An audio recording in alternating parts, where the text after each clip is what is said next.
कर ले मोरे नाम, श्रद्धा कर ले मोरे नाम, श्रद्धा कर ले मोरे नाम, श्रद्धा कर ले मोरे नाम। अबे अबे मोरे गाँव मगोरी घुमा हूँ मैं सोमनाथ धाम।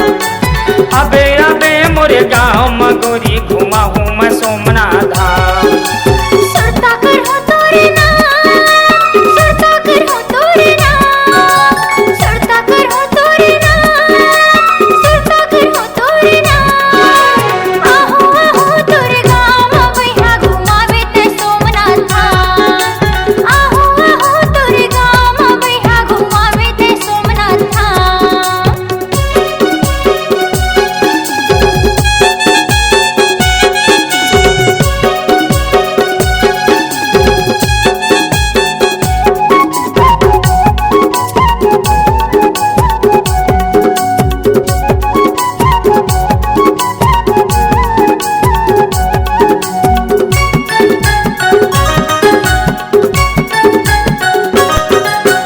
जिला बेबेतर पोस्ट बार गाँव गुड़ पार हवे मुर्गा।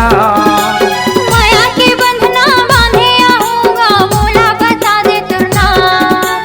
माया के बंधना बांधे आहूँगा मोला बता दे तुरना।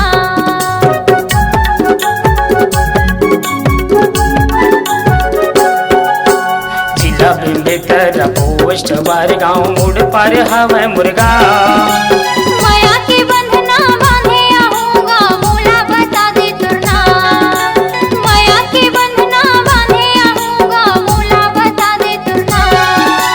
गणेश पटेल मोरे नाम है वही, गणेश पटेल मोरे नाम है वही, मना ले वो भोला भगवान। आहो आहो तोरे गाँव मैया घुमावे ते सोमनाथ धाम। अबे अबे मोरे गाँव मगोरी घुमा हूँ मैं सोमनाथ धाम।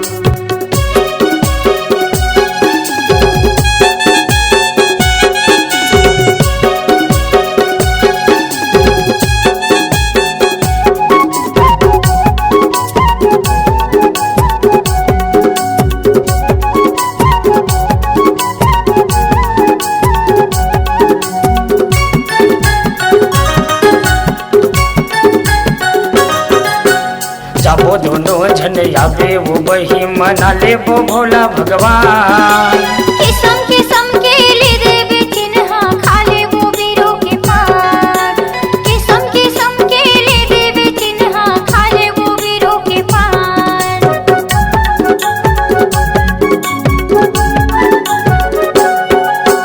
जाबो दोनों जन याबे वो बही, मना ले वो भोला भगवान। किस्म किस्म के ले देवे चिन्हा खाले वो वीरों के पार। किस्म किस्म के ले देवे चिन्हा खाले वो वीरों के पार। माघी पूर्णिमा मेला भरा रे, माघी पूर्णिमा मेला भरा रे, सुमर ले वो भोलेनाथ। आहो आहो तोरे गाँव मैया घुमावे ते सोमनाथ धाम। अबे अबे मोरे गाँव मगोरी घुमा हूँ मैं सोमनाथ धाम। श्रद्धा कर ले मोरे नाम, श्रद्धा कर ले मोरे नाम, श्रद्धा कर ले मोरे नाम, श्रद्धा कर ले मोरे नाम। अबे अबे मोरे गाँव मगोरी घुमा हूँ मैं सोमनाथ धाम। आहो आहो तोरे गाँव मैया घुमावे ते सोमनाथ धाम। अबे अबे मोरे गाँव में वही घुमा हूँ मैं सोमनाथ धाम।